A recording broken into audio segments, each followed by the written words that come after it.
According to the clock, it is now 10 o'clock in the morning. Call to order this meeting of the Opioid Abatement Funding Advisory Board, November the 6th. I ask that you stand and pledge allegiance, please. Pledge allegiance to the flag of the United States of America and to the republic for which it stands, one nation, under God, indivisible, with liberty and justice for all.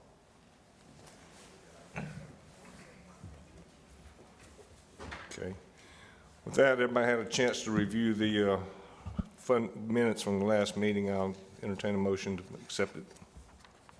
I'd like to make a motion that we accept the minutes as read. Second. Second. All in favor, aye? Aye. Aye. Okay. A reminder today for the people in the audience, our speakers, please fill out a form up front and submit it to the lady over here on the right, Ms. Tina. And she'll get it to me, and I'll get it to us, and we'll call you up. And you are limited to 2 minutes. And I would like to ask that everybody please silence your phones and devices as well. With that, I'm going to go off course here a little bit, and that I won't be missing, if we do like we do every 2 months have a meeting, I'm going to miss the January meeting, and I'll miss the March meeting, and hopefully I'll be back, I know, by the June meeting. But with that being said, and we've got a lot on the agenda, and we're trying to determine which direction we're going to go, I would like to ask Kathy if she would mind chairing this meeting today, where we can go in the direction she would like to see the next couple of meetings go until I get back. And if no objection from her, I would like to turn the chair over to you at this time, Kathy. Okay. Do we have anybody that's signed up to speak?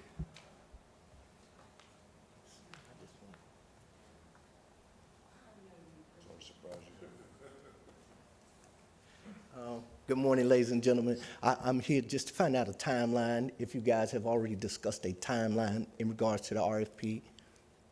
No, we haven't discussed that at this Okay. point. We are going to discuss the RFP today, but we have not discussed the timeline. Okay. All right.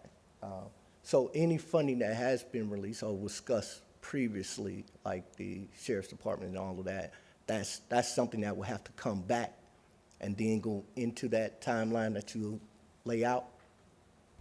When you say come back, bring that back before the board, is that what you're asking? Yeah, or go within that timeline for the RFP. If you haven't released an RFP, but in previous meetings, funding was discussed. So how does that play out? So I wanted to, and I apologize, I should have made you aware of this earlier. We do have people here from purchasing, and Yeah. they're gonna help us get through it today. Okay. Okay? All right. That should answer your question. That should. Hopefully it will. Hopefully. Yeah, okay, thank you. So we probably ought to begin with the RFP process versus going strictly down the meeting agenda. Would that be the easiest to start with? Do we have any other public speakers? Okay. So that would be up to the board to decide, so it'd be by motion. Could we Okay. move the community survey to last and move the RFPs up? But the community survey, I thought, was part of the RFP. We'll go ahead and keep it the same. Okay. I put the community survey on the agenda to speak about again. I've given each of you a sample, a sample of 2 different counties, basically what the survey looks like. This would give the community an opportunity to provide some input as how they would like to see these funds allocated. I know that some of the counties that I've researched, they break it down into percentages. And so if we were to post a survey on our website and get this out to the community, let it run for a specific amount of time, I feel like this might be a good opportunity to get some other input from the community. And so I wanted to bring this up once again. I know I brought it up previously, but I feel like that this is something that would benefit our board. Madam Chair, in looking at this, I think it's a real specific and concrete way of getting input from the community. And I think both of the examples that you gave are good. I particularly like the Wright County, Minnesota one. Just so I can make the record, these forms will be available on our website whenever they can be loaded in. The first one that we're talking about is the Wright County, Minnesota Opioid Settlement Advisory Council. That's just for the record. The second full page of that is Opioid Funding Prioritization Executive Summary. And then there's a second handout that was given to us. And that heading is Create Your Own Budget. It says the county is seeking public input, and it goes through a number of areas of laying out percentages, and that will also be available on our website. Yes, and I also included the second page. After the survey was completed, this is the results, the summary of what actually happened based on that survey.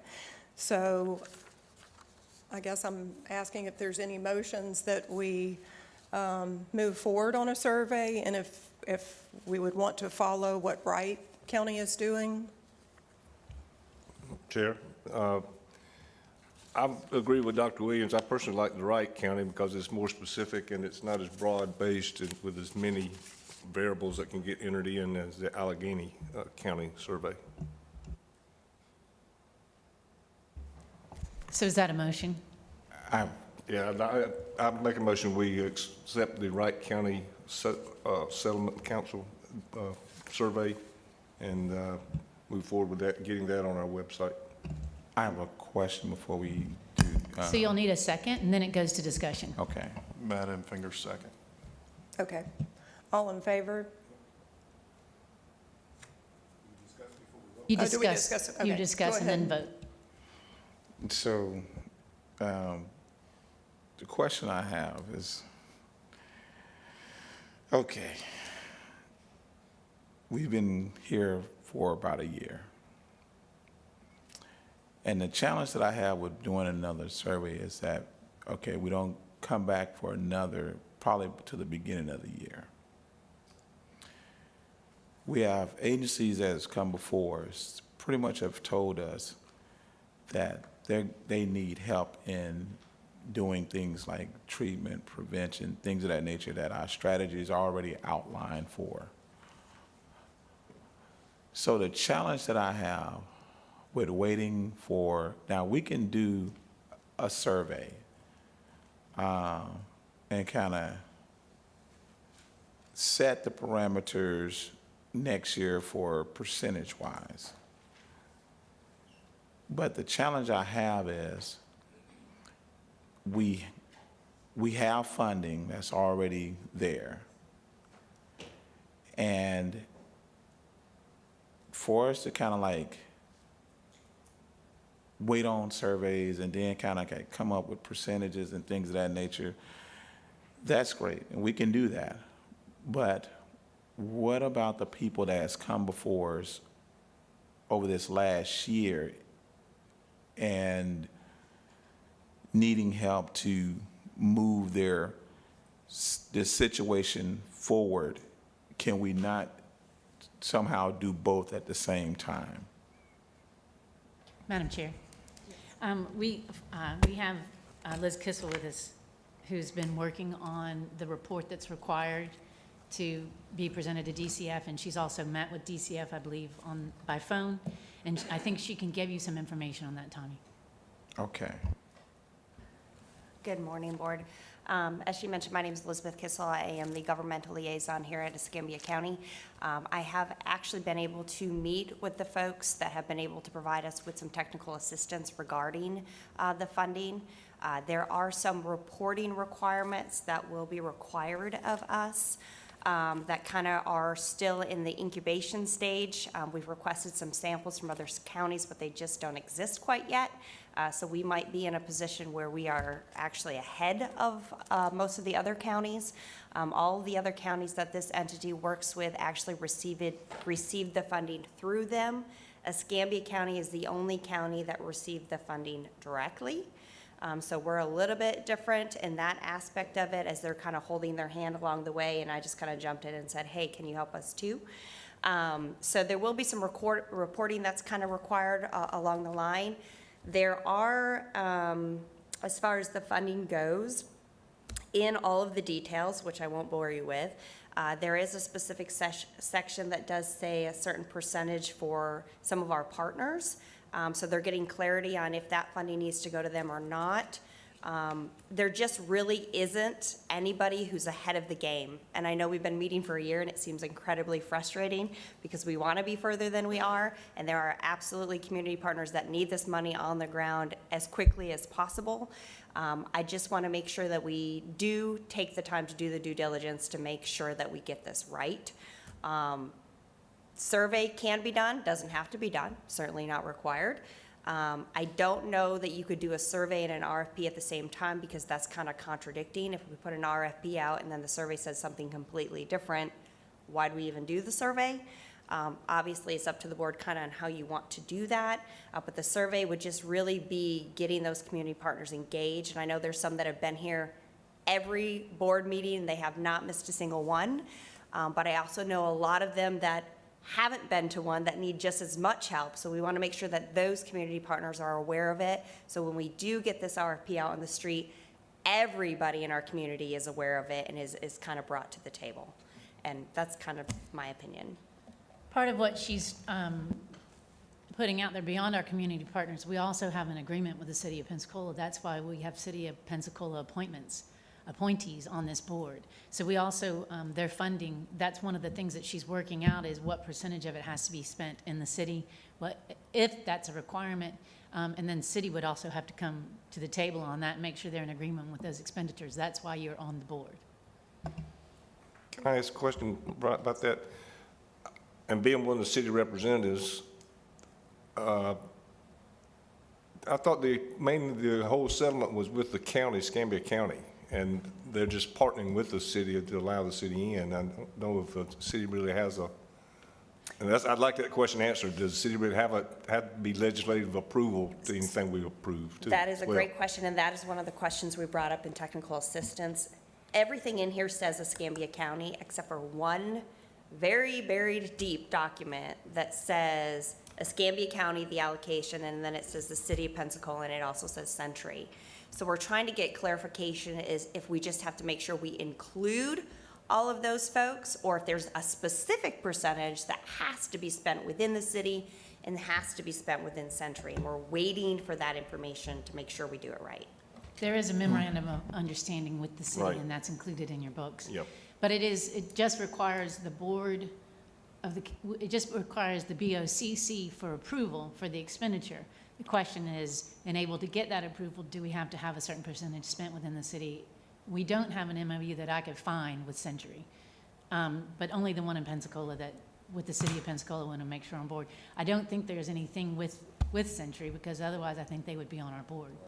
When you say spent within the city, are you speaking of, and the thing about that is this, whether the agency is physically located within the city limits or in the county, you know how the lines in Escambia County goes. They service all the community.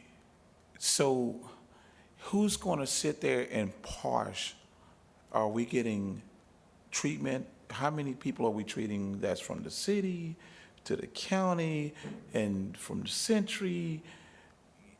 That's why we're looking into the question. Yeah, I understand it, but if we getting a little bit very convoluted in this process, and I understand we want to get it right. But do we also want to be here a whole entire another year without doing something, seriously concrete? I understand we've done some things, and it just seemed to be that there's agencies out there that have come before us. They've told us there are challenges that's come up coming to this fiscal year, from the EMS chief to Lakeview, and it's just very challenging to me that it seems like we're going backwards in our process right now. And I thought we were at the point from the last two meetings that we were at the point of when the other gentleman sat down there, that's the director of the purchasing, sat there, that we were at this point here, we were coming to the point that we were going to that this meeting was going to be the meeting that we say, hey, look, we want to put out an RFP for this, this, and this. These core strategies that, you know, we're going to pick our top 3 and say, we want to tackle these top 3 core strategies. We said that 2 meetings ago. And we're now here in November and we're saying, hey, let's put out a survey before we do that again. So it sounds like you have a couple of questions. The one of them involving Pensacola is a background thing that we have to make sure it's not going to affect your ability to function here today. The question about Pensacola and percentages, it won't affect your ability to come up. And the reason to do the survey that I understood from the research that Kathy had provided was the reason to do the survey is we've got to have a plan going forward. We may come up with some RFPs and some ideas, and we keep calling it RFPs, and I know that purchasing is going to call it something else today. You may come up with something today, but having an idea of what the community says they need, that can help you going forward. Did Miss Stephanie Bradford already do that? When she came last, she's put out a survey online on, what's that thing called? And then emailed to all of us, and there was a survey done already? That was Wasn't a survey among students, was my understanding. I That thought was it her survey. You're correct, that is her survey. Okay. I thought at that time that we were going to kind of use that as a baseline because she kind of took the charge on doing that, 6 months ago, and that she had kind of provided data. And so now you're saying that we need our own survey. Well, it has to be it has to be reviewed and adopted by the board. Okay. Kathy White has worked on that. Okay. Yeah, and the reason that I've mentioned this a couple of times is because, you know, if we're talking about where are we going to focus our funding, are we going to focus it on prevention? Are we going to focus it on recovery support? Are we going to focus it on treatment? What are those percentages going to be? In my mind, based on the research that I've done as well, other counties have reached out to the community to see where they want their priorities. So do you want to spend more in prevention, more in treatment versus a board just randomly coming up with 3 areas that they want to serve based on the schedule? If I could also comment. Sure. I understand and I concur with the need to, to move forward with getting money in the hands of people to use it as quickly as possible. But also, I don't think it's a either or. I think it's really important to get community input at a, what's the word I'm looking for, at a structured level and as broad as possible. Because again, if you look across the country in terms of people are raising the question, where did that money go? And I think we need to be able to respond to that with some forethought and also some input. And also for us to get input in terms of priorities and percentages. That doesn't stop us from looking at how do we as a board learn how to structure the RFP or whatever we want to call it, so that we can put it out to the community to respond to. So I don't think it's a this or that, but I think the survey would be really important to be inclusive as broadly as we can for the community input. And I'm sure during your research, you saw the one Ohio lawsuit that occurred because they had been doing things behind the scenes. It was supposed to be public record, so it went all the way up to the Supreme Court in Ohio, and now it's back down. So the legislature changed the laws so that so that they could keep things from the public. And that's not where we want to be. We are the Sunshine State, and we are going to keep this out in front of the people. And part of keeping it in front of the people is having input from the people. And that's why I think this survey, when Kathy White brought this, I thought it was a good idea. As Mr. Williams said, there's no restriction in our bylaws that keeps you from doing both at the same time.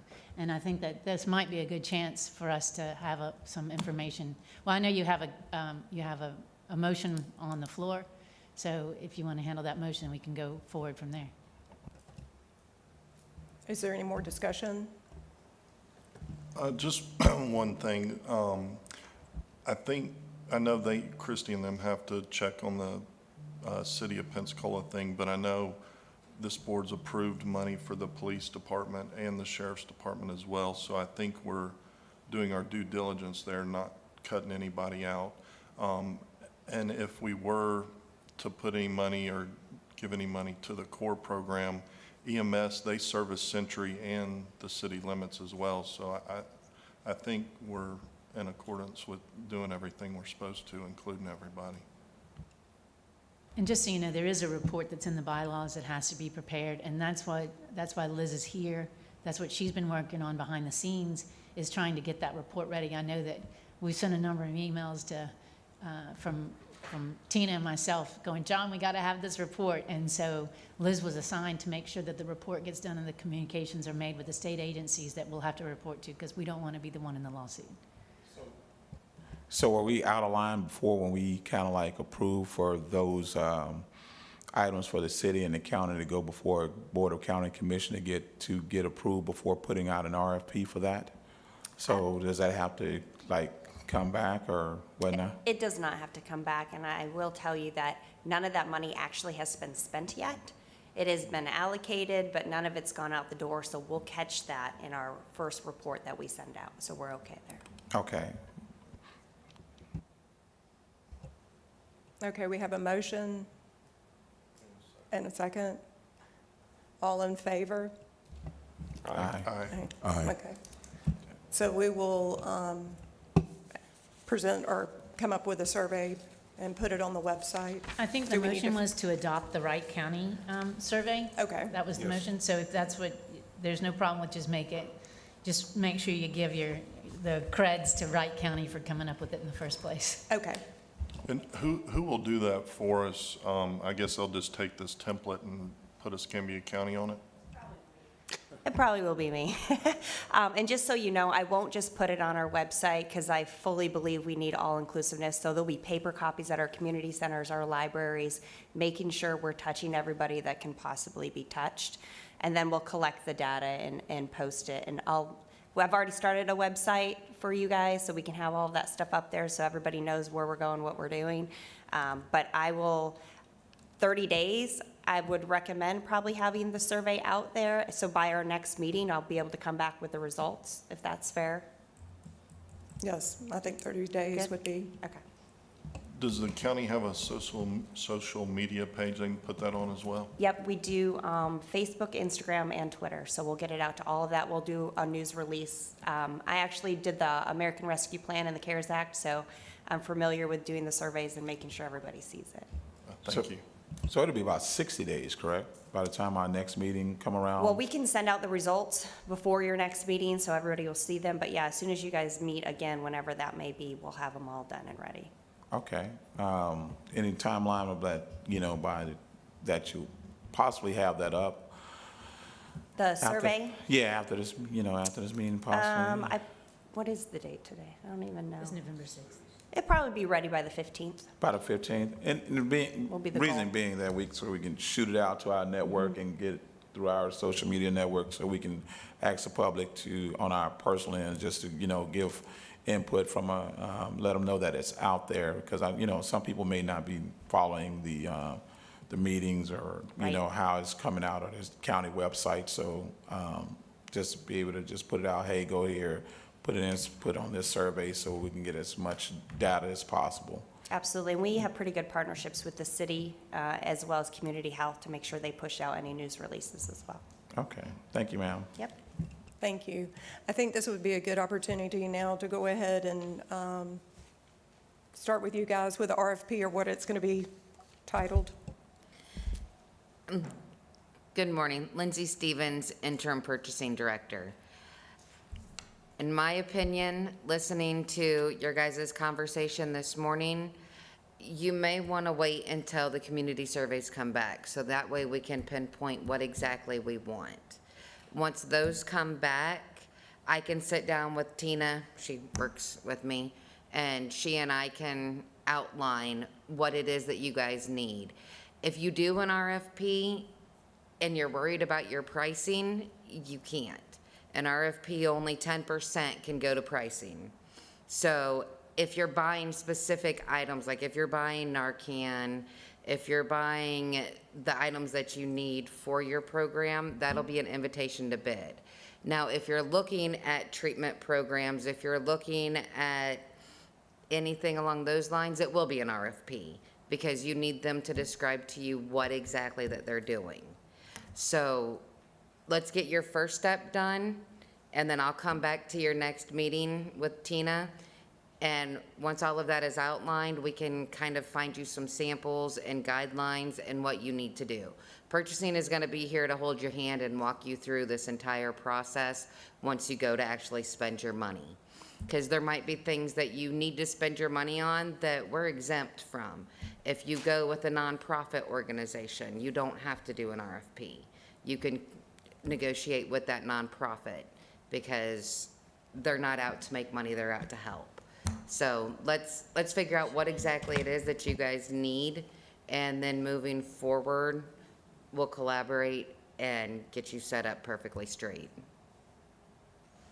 Just to make sure we're all on the same page, this is just an advisory board, so they Okay. can only recommend to the BOCC the decision. Okay, So, and their job is to review and come up with the one that most meets the program, regardless of whether or not it's a not-for-profit. It still has to be a review process that they all have to meet certain parameters. Just, and I know you're new to this. We were educating somebody else for a while, so we're glad you're on Okay. board. So just so you know that all they do is they're just advisory and they can't approve an expenditure. okay. Yeah. So that does change it, I think, a little bit. A little bit, but they still need to know what direction before we start writing out scopes and everything else, because we don't want something to be irrelevant. When we're What- doing this, do we need, when we're doing the RFP, would say we want to do some type of funding for medication and treatment, do we need to know what type of medication we want to put in there? How specific does it need to be, I guess, is my question. So the more specific, the better. Another possible thought that I have, and I would have to consult with our budget and finance team, but we also do community partner applications each year. And that application is, we can specify it however we want. So we can say, we're looking for anybody to apply for funding for these categories or for this specific treatment or whatever. And it kind of goes through a process of, have you received funding before? How have you utilized it? It also requires them to send in quarterly reporting so we can see where the funds went, what we're getting out of the funding that we've given them. It's another option, and I feel like it leaves it a little bit more broad and open than having to narrow us into a corner, I guess, with an RFP. But you'd have to come up with a specific scoring system, that kind of thing. But it's another option that I know that the county currently does do. And it's just a community partner application. Any nonprofit can apply. We put in a scope of work or specify what we're looking for them to apply for, and they can apply for any of the things that are listed on that community partner application. They also outline their budget, what happens when our money runs out? Are they going to be able to continue the program? Is the program going to end? And then it also puts in that quarterly reporting as well. It's a little bit easier for the smaller mom and pop nonprofits to work through versus an RFP is very intense and time consuming. It might open up a few more doors for the committee, again, for the community partners that we have that don't have a large administrative staff. But again, I would have to make sure that's something that would work for this particular funding. As far as my reporting goes, I don't see any issues with it. We would just have to make sure that we set clear expectations, and I could send Kathy that application, and obviously we would have to tailor it specifically to these funds. It's just another option to open up the doors. Question, so how will we adopt that? Because that seems to be a little bit more streamlined. And the reason I keep harping on that is because there are several agencies that's already in play. They're already in the community. They've already expressed that they need funding to move forward, that they're short. And it just seemed to be a little bit mundane and repeating the process and reinventing the wheel to kind of like make them go back through an RFP process when they're already county and community partners already. So excuse my frustration, if you already have the people in place and they're telling you they can facilitate your needs, and they've been doing it in the community already, okay, for people that are just coming about or maybe just that's not here and they don't have a relationship with the county or the community, and they're not, they just want to start up. That's one thing. But for people that is already moving in motion, that are doing these things, how do we streamline their process, I guess? How do we just streamline their process? Because time is ticking. They've already expressed, and I keep bringing up the chief, but he's already expressed that, his time is ticking and they're doing great work. And we just need to get people that are in motion help if we can, and not, delay the process so much. I totally get your And frustration. so that process that you're talking about, that you're gonna send Ms. Kathy, is that something that could be adopted?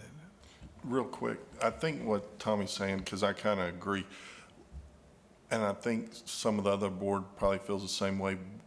What do y'all need from us specifically to get the ball rolling? I think that's the question, because it's kind of been vague to me also. I fully understand. So I think right now we have two things kind of going. One, I fully believe that you want to try to keep everything as local as possible. You want to make it as easy as possible, especially for nonprofits. My opinion, and again, I'll have to make sure that this works for everybody, legal, budget, purchasing, I'm sure would be fine with it. It's a heck of a lot less work for them, would be to take the community partner application we have now.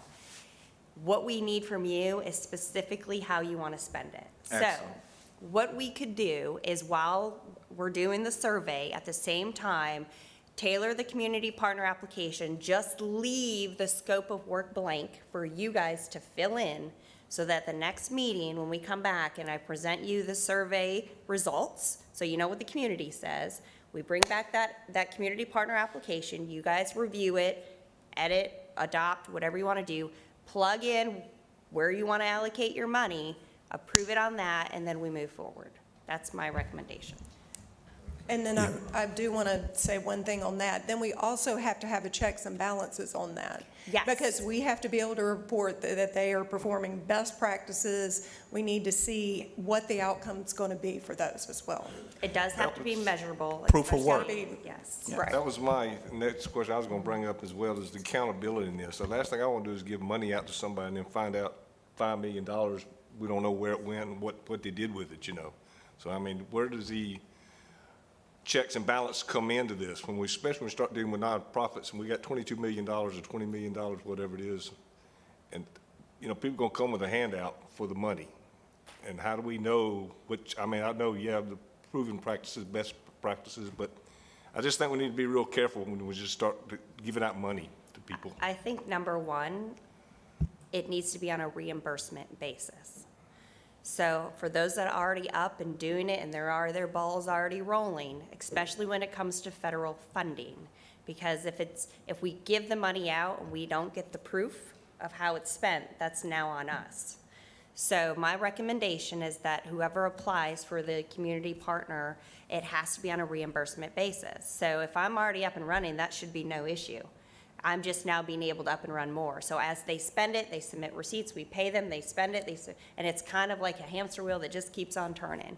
So that is one thing that I highly recommend, because then we know exactly, we have invoices, we have proof of payment, we know how they've spent it, we've seen it in black and white. There's no questions to be asked. The other thing is quarterly reporting, or however you want to do it. I think monthly is a little bit too much for some of these small nonprofits because they don't have a lot of administrative staff, but quarterly reporting that has to be submitted and reviewed by this board, approved by this board, and then probably sent to our board for approval of their quarterly report as well, will have to be a requirement because I have to report on it, and I can't report on it if they're not reporting on it. So I think those two things make us pretty safe. Now, when Thank you, you for that. I'm sorry. When you, now, but when you mention, even for like the EMS, you know, the Corps operates separate. They can't take funds from their general funds and operate other stuff. So when you say reimbursement, there may be programs that don't have the upfront, but they need it to continue to move forward. Now, the quarterly reporting, I agree wholeheartedly, like, it just needs to be reported, like, hey, okay, even if you say, like, they come in and say, hey, I need a budget of this. Well, you don't necessarily have to give the whole chunk of change at one time. You know, we break it out into quarters, and then say, okay, then see what they've done with that versus, you know, making them say, okay, well, you got to go out and do all this heavy lifting, and then after that, then we can, you know, reimburse you after that. They may not be in that position for speaking to some of them. So how do we tailor that? So that'll be a board decision as to how that'll be handled. And you can also set the back date to say, you know, when these funds started. You could say, okay, go back to this date and show us how much you've expended, but that's all going to be a board vote. So they would go back to their books from when they started their expenditures. You can backdate, or you can pick the selection date and say, from this date forward, come to us, and, you know, once you set up your parameters, and if they fit into those parameters, and then they have the accounting to supplement, to say that this is how it was spent, and they can support that with documentation. That's a decision by the board. You could, and then going forward from that point, they've already been reimbursed.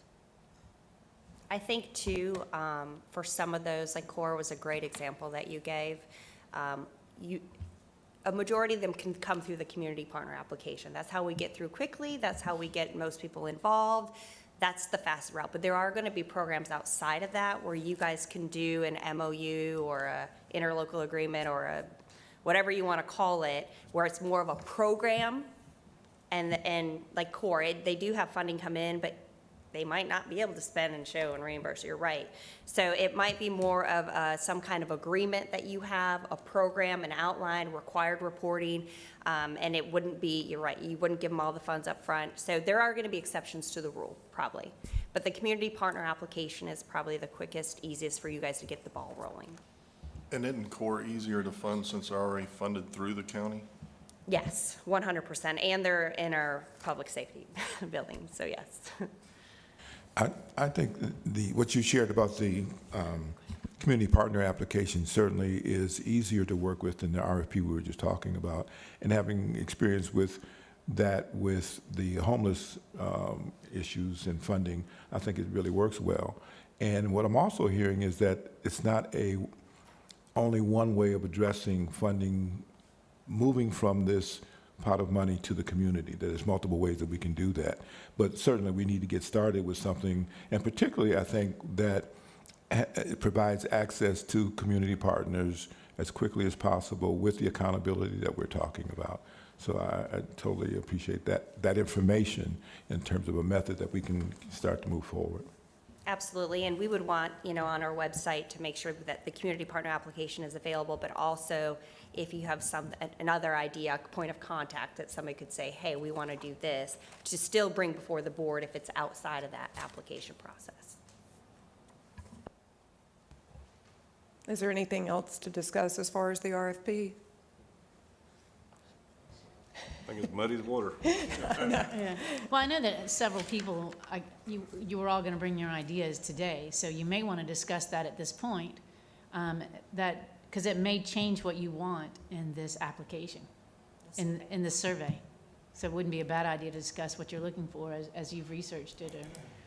that'll give you that so you may want to make some adjustments to the survey as you look at the survey, based on your discussions. Okay. So the floor is open for any discussion as far as items that you wanted to bring forth to discuss today for priority areas. Well, I'm going to say that since late last year and the situation with Ms. Bradford, the youth treatment situation has been on my heart because I think we have a lot of facilities that do adult treatment, things of that nature, but there was no youth intake. And for us not to have some type of place, if a parent has a child that they can say, my child needs help, and they can't get them out of that environment, and for her to have to go from New Orleans to Nashville to roundabouts trying to send a family and a kid in, and the ultimate ending for that child was he died at 18, but struggled all the way through high school. Lakeview had the DART, but they rerouted the fundings because of something, whatever, it went away. And with the situation of the youth, and you see them, you see people dropping by the day. I know we talk about overdoses when it happened, and I understand that the overdoses happen, and you see the number of the deaths at 25 to 30-something years old. But what we have to understand is they just didn't get hooked that day that they overdosed. That happened over time. And the data shows that the youth are struggling. They may not be ODing at the rate of the adults, but the addiction starts there. And I think that one of the problems we need to readdress in this community is the underage population, and that's been on my heart since she came and she told me that, because we didn't know. I thought there was a facility, and when she said it's not, it was heartbreaking.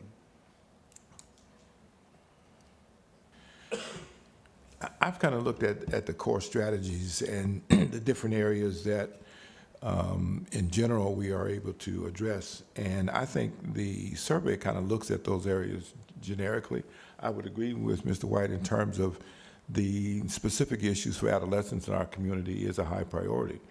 But I also think that we can have a balanced approach. It's not an either or. I think we want to fund treatment, we want to fund prevention, and we want to fund more community awareness. So again, I think we have the opportunity to do all of that. And also recognizing that this is not a one-shot, one-year situation that we're in. We need to be looking long-term. And we've got some immediate needs and we've got some long-term needs, some things that are not going to just turn over and change in 1 year of funding. So I think if we keep that in mind in terms of how we look at what the overall community needs are, and also sustainability with the various efforts that we're looking to fund is really important. I agree with that. I think, we've got a lot of areas that we can help. Does anybody else have any additional items that they want to discuss as far as that? I think it'd be best, I appreciate what Tommy said and the urgency of it, but at the same time, I think we need to, if we're going to do the survey, let's see what the survey says and then discuss the survey.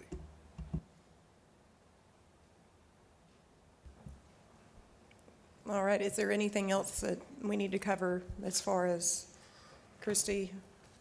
I think because Basically, we've covered the RFP, and, I mean, I brought samples of different RFPs in the counties, but since you've talked about the community forum, I'm sure they're probably pretty similar. I can pass those out if somebody wants to look at samples, or. We'll probably have to do a combo, so I'll Okay. have a meeting with our purchasing. Okay. So that when we come back, we'll have a sample of the community partner application and the RFP, so that all you guys got to do is fill in your priorities. So at this point, do we want to go ahead and schedule our next meeting? Last question. Oh, sure. Is it possible we can possibly get that email to us prior to the meeting so we can kind of have a rough draft of what is versus coming to a meeting, rough drafting it, then waiting on another meeting to kind of put it together? We can kind of have some idea of kind of framework where we want to go, and then we can kind of just put it, kind of march it all together and see what's, and make it. Yeah, I'll get it to Tina and she'll get it to you guys. Thank you. Just be Any- aware that just because it shows up in that survey, that may not be, you still have to apply this to Escambia County. And I know that you discussed about the child prevention, and as I recall, we had a report from CDAC, and I don't know if you've reviewed that lately or in your preparation for today, but as I recall, the number of incidences were very low when it came to overdose death among teens. And so you want to keep that in mind, although it may come through in the survey, that what you have to do is apply this to Escambia County and Pensacola, the city of Pensacola, and Century, of course. So keep that in mind. It's not going to be your answer. It's going to be a guide to tell you what the community is looking for, but it's still going to be, according to the MOU and our bylaws, it's still going to be your decision to find the best way forward. But it's hard to treat somebody when they're dead. That's all going to be for the board to decide. I'm just trying to make sure you understand. Just, just on the things that I've watched in the news, it's one that always piques my interest because of coming here. You have already voted for $25,000 towards vending machines and Narcan to supply those. You voted for testing strips or testing machines for the sheriff's department and the police department. So, and those are things that are included in here. So take a closer look at this, and there may be some things that to you are a higher priority than what is in the community. And there may be some things that we just can't do because we don't have a way to do it. Even if we could find somebody who said they could do it, you may not, based on the community approach, the community partners approach, you may just not have the ability to do it. You don't have housing. That's a problem that Escambia County's been working on for a long time, and you don't have that as availability. So keep that in mind. The community may come forward with something, and you may have to just make the decision and tell them no. Well, this is what we're going to have to do because we can't get there. Okay? I just want to give you a heads up after watching a lot of these and researching in other places. I just want you to be prepared for that next meeting. It may not be what you think it's going to be. Yes, we definitely need to think, I think that's an excellent point, that we need to think about it as it relates specifically to Escambia County, because we do have unique challenges here versus other areas, so that is something to keep in mind. One thing I'd like to see, or if everybody could take a look at, it was brought to my attention, there's a shot, it's Vivitrol. When we go to the treatment part of this, when we're putting together our thing, it's a 3-month shot instead of handing pills out. And I know from my experience, and I'm sure John has seen it in his time, if you're handing a lot of pills out to some of these people, they won't use them for the right reasons. So I don't know if Dr. Irvin and Tommy are aware of it. They may be. It was just brought to my attention, but maybe y'all could look at that. And that's something we could discuss next time to be added into that. Yeah, I'm real familiar with Vivitrol, and it has proven to be very effective with a lot of people. And it's part of the overall medicated assisted treatment programs. Most programs that offer methadone and Suboxone also offer Vivitrol. So it is one of the well-researched approaches to helping with that. Yeah, I know the core team was exploring that for folks who had been through the program for a while and didn't need daily check-ins to do that particular thing, so, yeah. And keep in mind, when you put something like that forward, drug treatment, when they get into these department, or these specific doctors that do the drug treatment, I'm sure you're familiar with it, for us to be able to check to see if the numbers are working, you're going to need access to information that's hard to get at the federal level.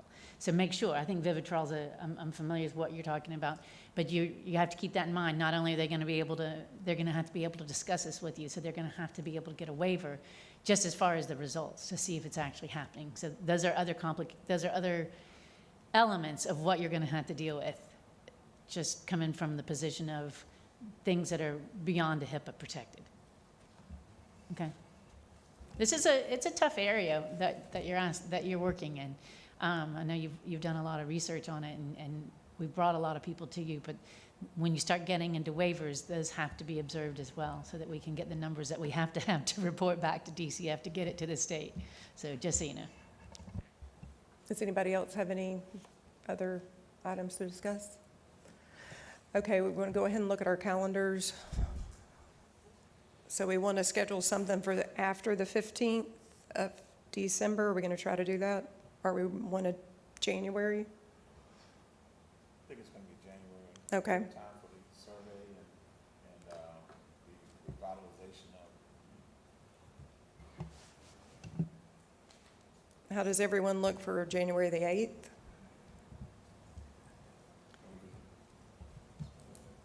I'm good. Okay, so Is that January works for me. Monday, January the 8th, does that work for you guys? we're checking the schedule for this room. Okay.